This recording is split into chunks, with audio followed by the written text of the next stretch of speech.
My uncle hid his entire fortune behind a cryptic riddle, and suddenly, our family became ruthless competitors fighting for it. Uncle Miles was the black sheep who'd made millions in tech before anyone knew what cryptocurrency was. While the rest of us scraped by, working dead-end jobs and maxing out credit cards, he lived in a sprawling mansion with 7 bedrooms, a wine cellar worth more than most people's houses, and a garage full of cars that cost more than my annual salary. When he died suddenly at 52 from a heart attack, we all secretly expected his fortune to go to some obscure charity.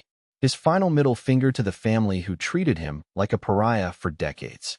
Instead, his lawyer called us all to his office and read the strangest will any of us had ever heard. To my greedy relatives who only called when they needed money or wanted to complain about their pathetic lives. I'm giving you one chance to prove you're worth more than the sum of your failures. Solve my riddle. Claim everything I've built. Fail, and it all burns in a magnificent bonfire while you watch from the street. The riddle was printed on expensive letterhead sealed in individual envelopes for each family member. Where shadows dance but cast no light. Where silence screams throughout the night. Where memory lives but time stands still. Find the key to my last will. At first, we actually worked together like a real family. My Aunt Sarah suggested his old photography darkroom, where he'd spent countless hours developing pictures. Cousin Caleb thought it meant his study where he'd sit for hours in complete darkness typing away on his computer. Mom was convinced it referenced the basement wine cellar where he stored bottles worth thousands of dollars each. My brother Leo thought it meant the attic where old furniture gathered dust under white sheets. For 3 weeks, we tore through every inch of his mansion like a pack of wild animals.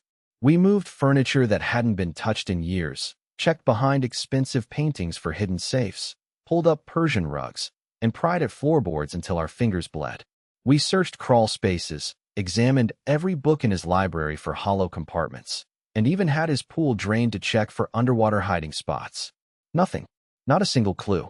That's when the family bonds started snapping like overstretched rubber bands. Sarah hired a private investigator who charged $800 a day.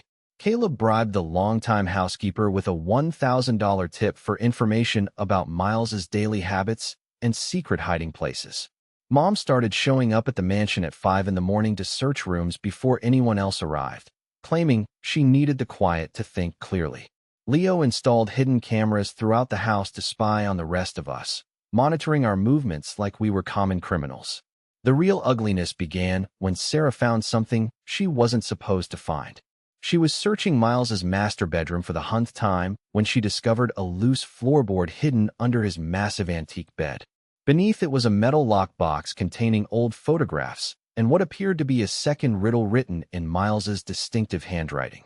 But instead of calling the rest of us immediately like we'd all agreed to do, she slipped it into her Kate Spade handbag and pretended she'd found nothing.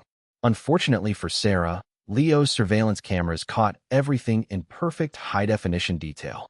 The next morning, he confronted her in front of the whole family gathered in Miles's kitchen. Sarah denied stealing anything until Leo played the footage on his laptop, and we all watched her face go from confident to guilty to desperate in the span of 30 seconds. "Give it back. Right now," Mom demanded, her voice shaking with barely controlled rage. "I found it fair and square," Sarah shot back. "Possession is 9/10 and of the law." That's when Caleb completely lost control and grabbed her 1,000 purse, dumping everything onto the marble kitchen floor. The metal box crashed open with a sound like breaking bones, scattering photographs and papers everywhere. There were ancient Polaroids of places I didn't immediately recognize, a tarnished key that looked like it belonged to something important, and a handwritten note that made my blood turn to ice water in my veins. "Only one of you actually deserves this fortune. The rest of you deserve what's coming to you." The note wasn't signed, but I recognized Miles's handwriting immediately. The same careful script we'd seen on birthday cards that always came with crisp $100 bills. His way of buying our temporary affection without actually investing time in building real relationships with any of us. The scattered photographs showed places from our shared childhood that I hadn't thought about in years. The old family lake house where we'd spent summers before Grandpa died and left it to rot. Miles's first dingy apartment above the pizza shop where he'd lived while teaching himself computer programming. The sketchy carnival where he'd worked summers during high school. operating the tilt-a-whirl for drunk teenagers, and saving every penny for college. But one particular photograph made Sarah gasp so loudly that we all turned to stare at her. It showed the abandoned warehouse on the outskirts of town where our grandfather used to take us kids to play elaborate games of hide-and-seek. He wouldn't, she whispered, her voice barely audible. Wouldn't what? Leo demanded, grabbing the photo from her trembling hands. Sarah looked like she'd seen a ghost. Grandpa used to tell us horror stories in that warehouse during thunderstorms. Miles was absolutely terrified of the place after what happened there. He swore on our mother's grave that he'd never set foot in that building again. Caleb picked up the tarnished key from the floor, turning it over in his callous hands and examining the scratches along its surface. This isn't for any safety deposit box I've ever seen. Look at these marks. This key has been used recently and often. The warehouse was exactly 43 minutes outside town, according to my GPS, sitting on 15 acres of worthless swampland that had been in our family for 3 generations. We'd all crammed into Leo's oversized Chevy Tahoe like we were kids again. But the tension was so thick I could barely breathe. Nobody spoke during the entire drive except to give directions. But I caught Mom constantly checking her phone, probably texting her latest boyfriend, Steve, about the potential inheritance and what it would mean for their upcoming wedding. When we finally arrived, the warehouse looked exactly like I remembered from childhood visits. Rusted metal siding that had turned orange-brown from decades of weather, broken windows that had never been repaired, and that distinctive smell of decay and stagnant water that seemed to cling to everything within a 4-mile radius. The only thing different was the heavy-duty padlock on the front door, which looked expensive and recently installed. Caleb's key fit the lock perfectly, turning with a satisfying click that echoed across the empty parking lot. Inside, our flashlights revealed something that should have been impossible. The warehouse had been completely renovated from top to bottom. The concrete floors were spotless and painted a clean white. The walls had been insulated and covered with fresh drywall. Professional lighting fixtures hung from the exposed ceiling beams. And there, positioned in the exact center of the cavernous space, sat an antique wooden table with 5 chairs arranged in a perfect circle. On each chair sat a manila envelope with our names written in Miles's careful handwriting. "This is absolutely insane," Leo muttered under his breath. But he was already walking toward his designated chair like he was hypnotized. My envelope contained another riddle, but this one felt different, more personal and menacing. "Before you stands your final test. One truth will put your greed to rest. Choose wisely what you value most, or join me as a warning ghost." Beneath the riddle was a typed confession that made my stomach turn and my hands shake so violently I could barely hold the paper steady. When we were kids, maybe 15 years ago, Miles had been watching us play an elaborate game of hide-and-seek in this exact warehouse when a section of the rotted floor suddenly collapsed without warning. Caleb, who was only 8 at the time, had fallen through the hole and landed hard on a pile of rusted machinery in the basement.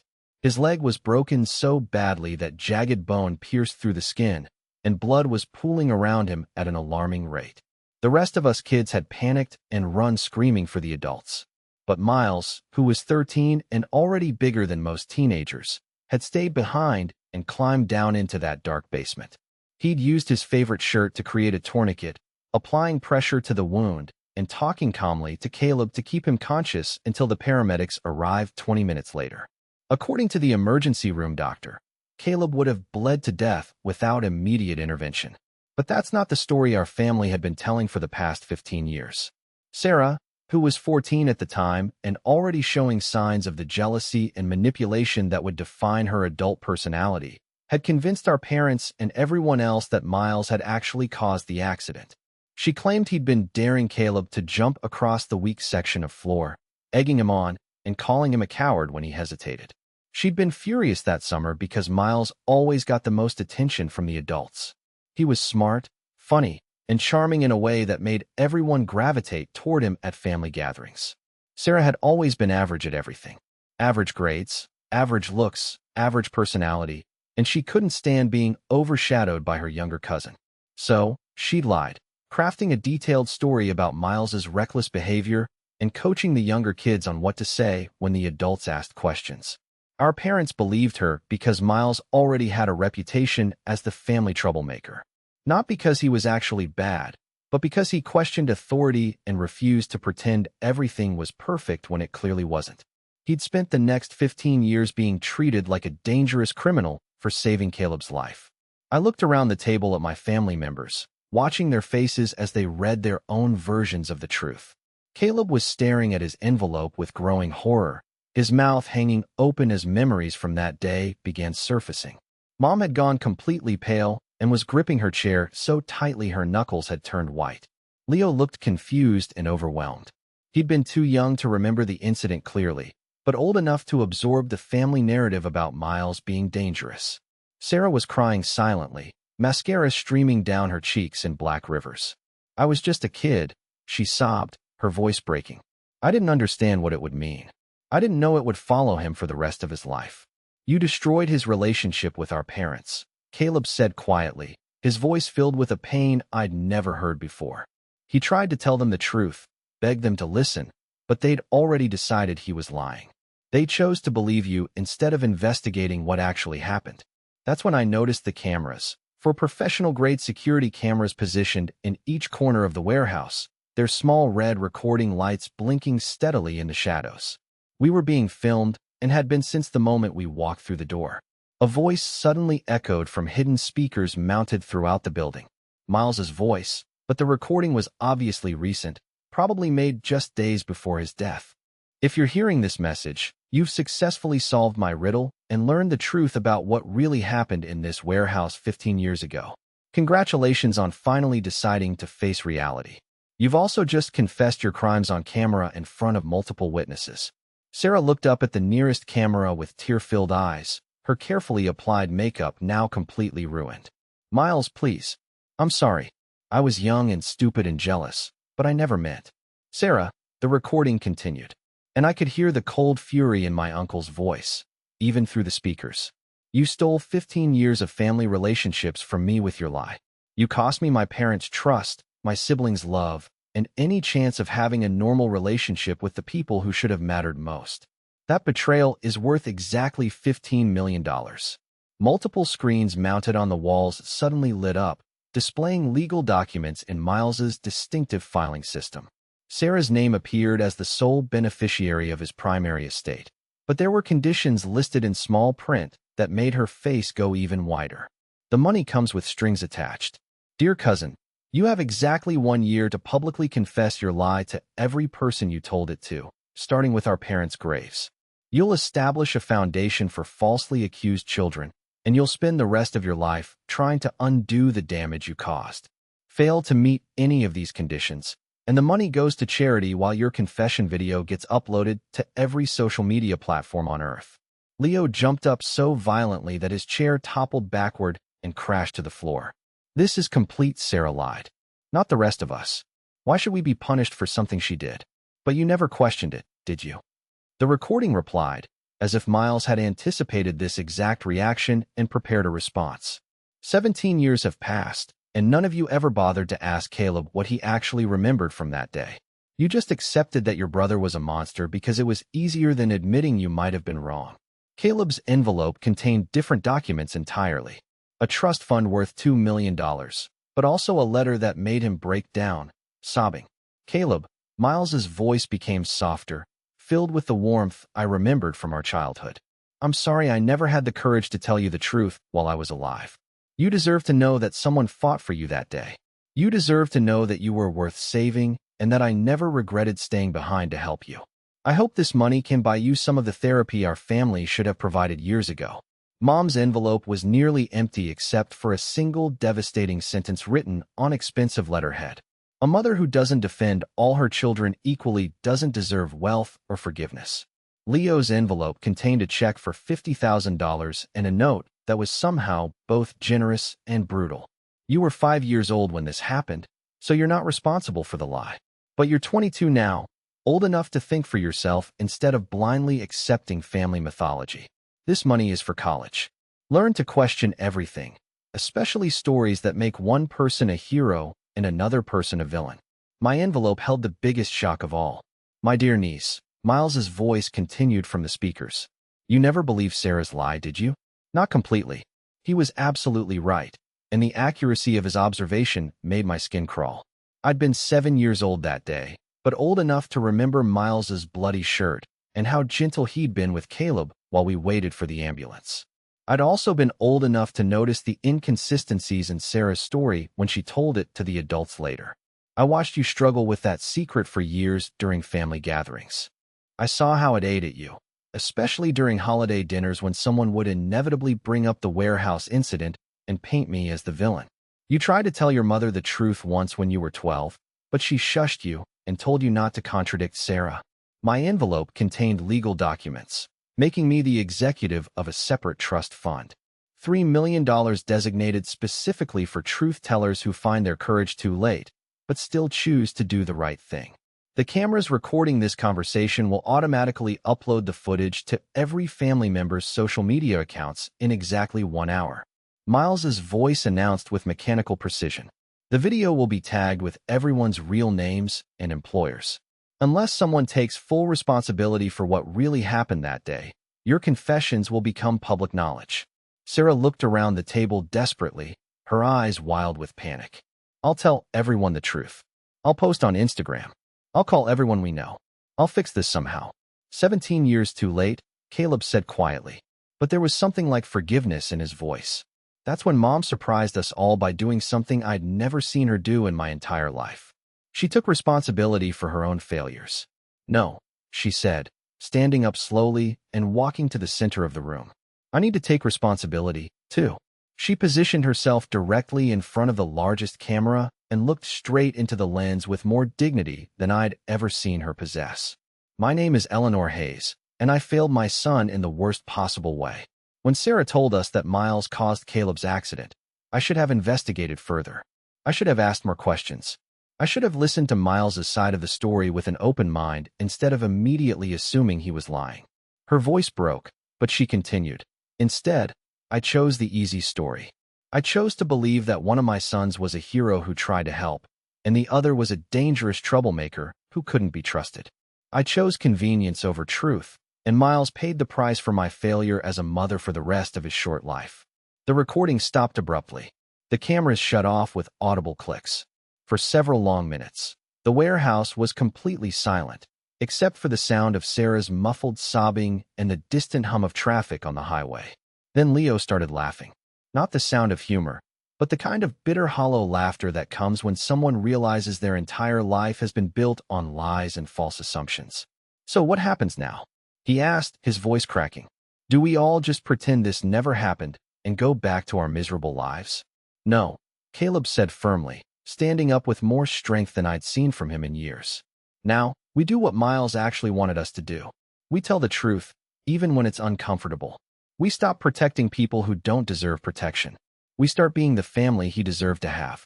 6 months later, Sarah had used her inheritance to establish the Miles Hayes Foundation for wrongly accused children, providing legal aid and counseling services for kids who'd been blamed for things they didn't do. The foundation's first major case involved a teenage boy who'd been expelled from school based on false accusations from a jealous classmate. Sarah saw herself in both the accuser and the accused and fought harder for justice than anyone expected. Caleb donated his entire trust fund to expand the foundation's reach, saying that money couldn't buy back his lost relationship with Miles, but it might prevent other families from making the same mistakes. He also started therapy and began speaking publicly about the long-term effects of childhood trauma and family scapegoating. Mom used her savings to commission a memorial garden in Miles's honor at the local hospital where Caleb had been treated. She spent her retirement volunteering there, reading to children in the emergency room and advocating for better communication between medical staff and families during crisis. Leo used his college money to study criminal justice and psychology, saying he wanted to help other people who'd been falsely accused of crimes or family dysfunction. He wrote his senior thesis on the psychology of family scapegoating and how seemingly small lies can destroy relationships for generations. I kept my inheritance, but not for personal gain. Miles's final document had been very specific about the conditions. The money came with the responsibility to spend my life telling true stories about families who'd learned to do better to expose the kinds of toxic dynamics that had nearly destroyed our own family. That's why I'm sharing this story with you now as publicly and honestly as possible. But the story doesn't end there. Last week, exactly 1 year after Miles's death, I received a certified letter from a law firm in Seattle that I'd never heard of. Another uncle I'd never known existed. Miles's half-brother from our grandfather's first marriage had died and left very specific instructions for his will to be read, only if I was present as a witness. The lawyer, a stern woman in her 60s, handed me a sealed envelope with my name written in handwriting that looked eerily similar to Miles's. Inside was a photograph of Miles and this mysterious uncle standing together and smiling in front of a building I didn't recognize. On the back, someone had written in careful script, "Some family secrets run deeper than others." The real riddle was never about money. It was about whether your generation would choose truth over comfort when it really mattered. Below that message was an address in Montana and another old-fashioned key, this one made of brass and worn smooth from decades of use. The lawyer explained that this uncle, whose name was Arthur, had been watching our family drama unfold from a distance for years. He'd known about Sarah's lie, about our parents' failure to investigate, and about Miles's years of isolation and pain. He'd also left me an inheritance, but only if I agreed to continue what Miles had started. Arthur believed that some family traditions are worth breaking, the lawyer said, but others are worth starting. I drove to Montana the next morning, my Chevy Tahoe loaded with camping gear and enough supplies for a week. The address led me to a remote property outside Bozeman, surrounded by mountains that stretched endlessly in every direction. The main house was a sprawling log cabin that looked like it had been built in the 1920s with additions added over the decades as the family grew and prospered. The brass key opened the front door easily, and I stepped into what felt like a museum of family history that I'd never known existed. The walls were covered with photographs spanning nearly a century, pictures of relatives I'd never met, family gatherings that predated my birth, and dozens of images of Miles at various ages. But these weren't the formal portraits we had at home. These were candid shots of him laughing, working on computers, talking animatedly with an older man who had to be Arthur. In the center of the main room sat another table, this one carved from a single piece of oak and polished to a mirror shine. On it was a leather-bound journal and a note in Arthur's handwriting. "If you're reading this, it means you chose truth over comfort when it mattered most. Miles told me about your family's dynamics years ago. He also told me about you, how you were the only one who ever questioned Sarah's story. Even as a child, he believed you had the strength to break the cycle." I opened the journal and found pages upon pages of family history that no one had ever shared with us. Arthur had been documenting our family's patterns of dysfunction for decades, tracking how lies and manipulation had been passed down through generations like genetic diseases. Our grandfather, the man we'd all remembered as a loving patriarch who told stories and took us on adventures, had actually been an alcoholic who'd abandoned his first wife and son when Arthur was only 3 years old. He reinvented himself completely, marrying our grandmother and creating a new family while pretending his previous life had never existed. The pattern repeated with our parents' generation. Our father had covered up a hit-and-run accident in college, letting an innocent classmate take the blame and served 2 years in prison. Our mother had stolen money from her employer to pay for our house, then manipulated the company's accounting system to frame a coworker for the theft.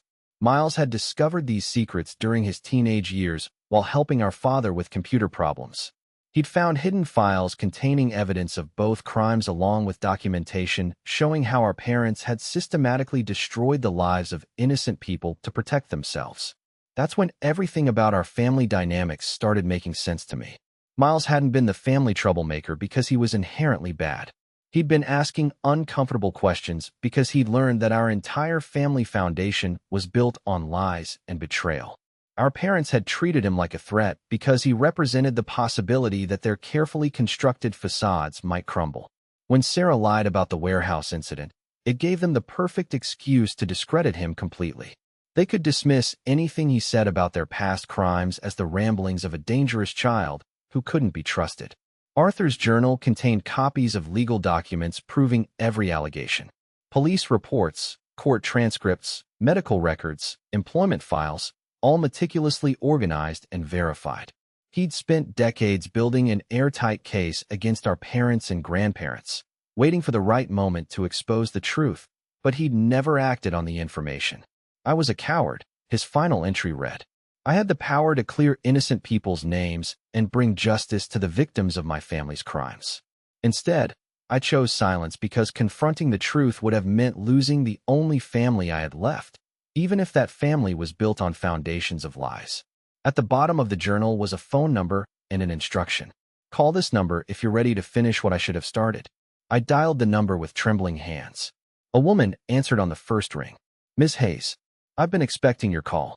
My name is Detective Davies. I worked the case your Uncle Arthur contacted us about 15 years ago.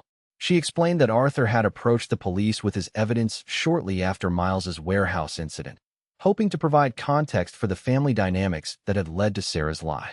But the statute of limitations had expired on both of our parents' crimes, making prosecution impossible.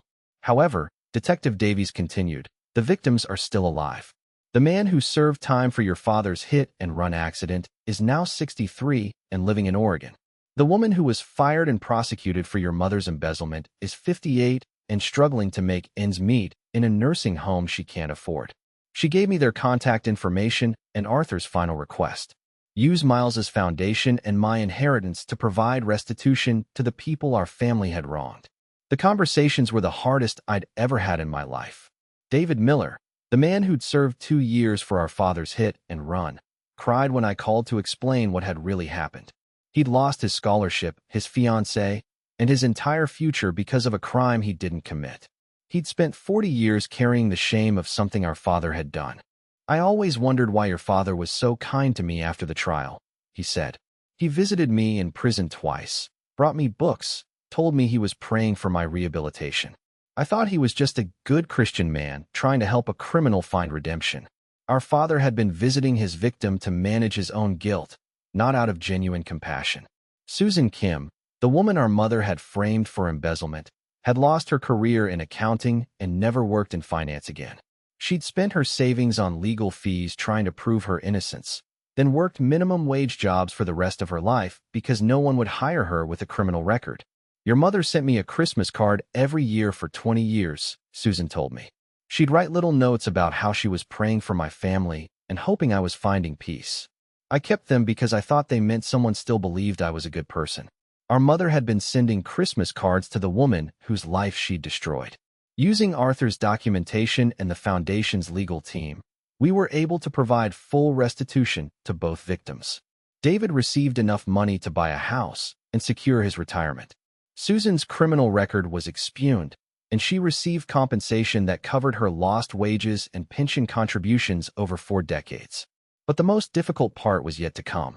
Arthur had left specific instructions for handling our parents' reactions to the revelations. They were both still alive, though our father was in early-stage dementia and our mother was living in an assisted care facility after a stroke. I drove to the care facility with copies of all the evidence, knowing this conversation would destroy what little remained of our family relationships. Mom was sitting in her wheelchair by the window when I arrived, staring out at the garden with a blank expression that had become her default since the stroke. Her speech was limited, but her mind was still sharp enough to understand what I was showing her. I spread the documents across the table in front of her and watched her face change as she recognized her own handwriting on the forged accounting records. David Susan, she whispered, the only 2 words she managed to speak during our entire conversation. I explained how Arthur had documented everything, how the victims had suffered for decades, and how we were using Miles's foundation to provide restitution. I told her about the Christmas cards she'd sent to Susan, and how they'd been received by a woman who had no idea why her life had been destroyed. Mom started crying, not the gentle tears of an elderly woman, but the raw, devastating sobs of someone whose entire sense of self was crumbling. When I was finished explaining everything, she pulled a notebook from her bedside table and wrote a single sentence with her shaking left hand. Tell them I'm sorry. I left the care facility and drove straight to our father's memory care unit. Dad was in the common room working on a jigsaw puzzle that he'd been assembling and disassembling for weeks without remembering that he'd done it before. When I showed him the police reports from his hit-and-run accident, something flickered in his eyes. A moment of clarity that pierced through the fog of dementia. David was a good kid, he said suddenly, his voice stronger than it had been in months. He didn't deserve what happened to him. For just a few minutes, my father remembered everything. He told me about the night of the accident, how he'd been drunk and driving home from a party when he'd hit David's bicycle. He'd panicked and driven away, then come back hours later pretending to be a witness who'd found the scene. I knew he was innocent, Dad said. I watched them arrest him, and I said nothing. I visited him in prison because I thought if I was kind to him somehow that would make it less evil. The clarity faded as quickly as it had come, and Dad went back to his puzzle, forgetting our conversation entirely. But I'd gotten what I came for, confirmation that Arthur's evidence was accurate, an acknowledgement that our parents had knowingly destroyed innocent lives. Over the next 6 months, I worked with the Foundation's legal team to contact every person our family had ever wronged. Arthur's journal contained references to dozens of smaller incidents, coworkers who'd been fired based on false accusations, classmates who'd been bullied into silence, neighbors who'd been isolated and ostracized for questioning our family's version of events. Each conversation was like performing surgery on my own soul, cutting away pieces of the identity I'd built around being part of a good family. But each conversation also brought healing to people who'd carried undeserved shame for decades. The most surprising call came from Sarah herself. I found something in Miles's house, she said, her voice barely audible, hidden in his bedroom wall. I think you need to see it. I drove to Miles's mansion, which Sarah had been slowly cleaning out as part of her foundation work. She led me to his bedroom, where she discovered a hidden compartment behind his headboard. Inside was a collection of letters, dozens of them, all addressed to our family members, but never sent. I wrote these over the years when I couldn't sleep. One letter to me began, I wanted you to know that I saw you trying to tell the truth when you were 12. I saw how Mom silenced you, and I wanted to tell you that I knew you believed me. But I was afraid that acknowledging it would put you in the same position I was in, isolated and blamed for things you didn't do. The letters to Caleb were filled with medical advice and emotional support that Miles had researched, but never shared.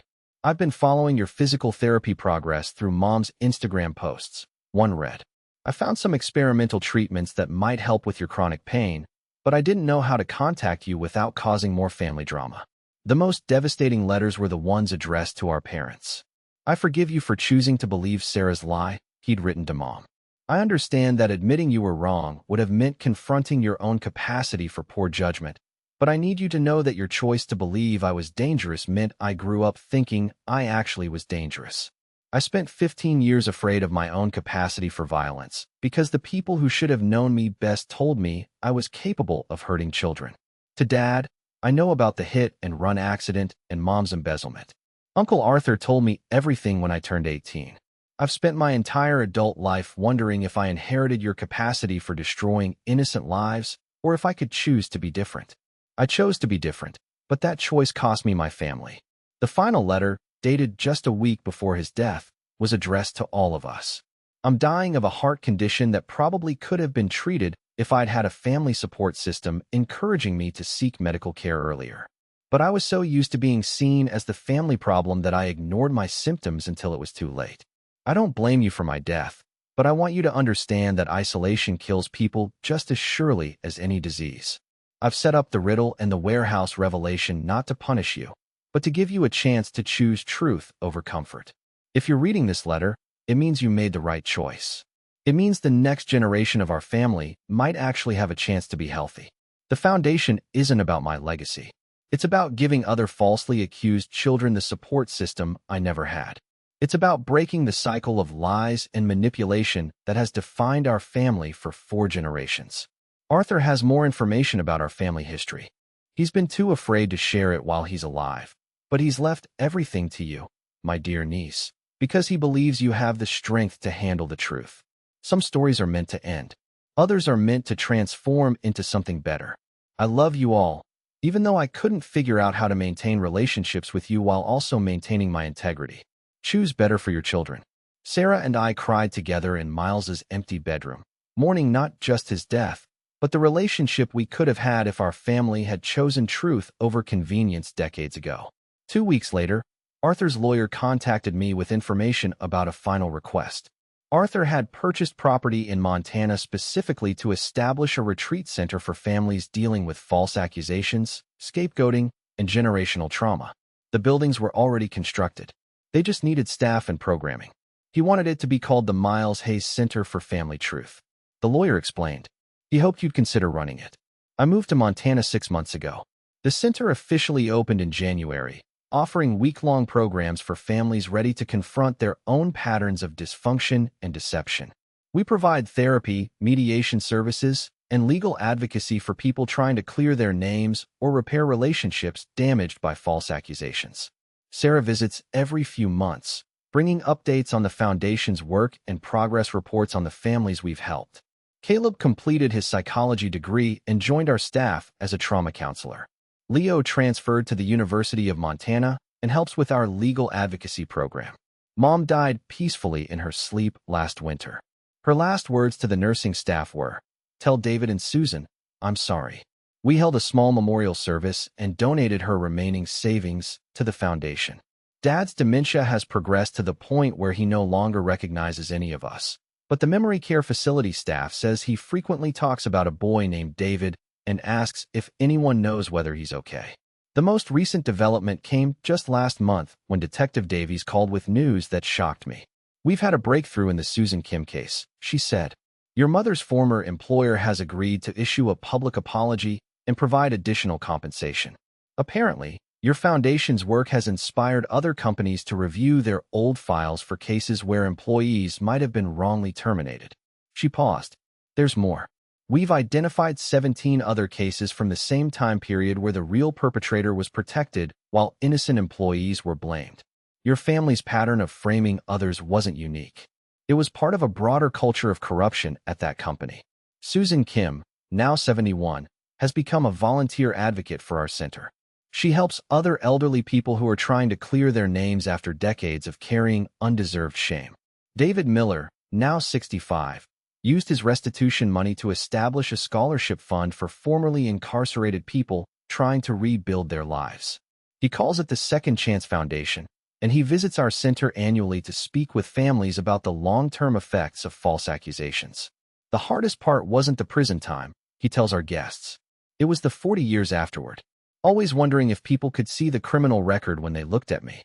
Always feeling like I had to work twice as hard to prove I was worthy of basic human dignity." Both David and Susan have said that learning the truth about what happened to them, even decades later, was more healing than any therapy or compensation we could provide. Last week, I received another mysterious envelope, this time delivered by hand to the Cent's front desk. Inside was a photograph of a young girl I didn't recognize, standing in front of a house that looked familiar, but which I couldn't quite place. On the back was written, "Miles had a daughter. Her name is Chloe. She's 22 now, and she's been waiting her entire life to meet her family. She's also been waiting for someone to tell her the truth about why her father never contacted her." Below that was an address in Portland and a phone number. "I'm driving to Portland tomorrow morning." Some family stories never really end. They just reveal new chapters when you're finally ready to handle the truth. Chloe answered the phone on the first ring as if she'd been waiting by it for years. "Is this about my father?" she asked before I could introduce myself. "Yes," I said. "I'm your cousin, and I have a lot to tell you. The cycle of secrets ends with my generation.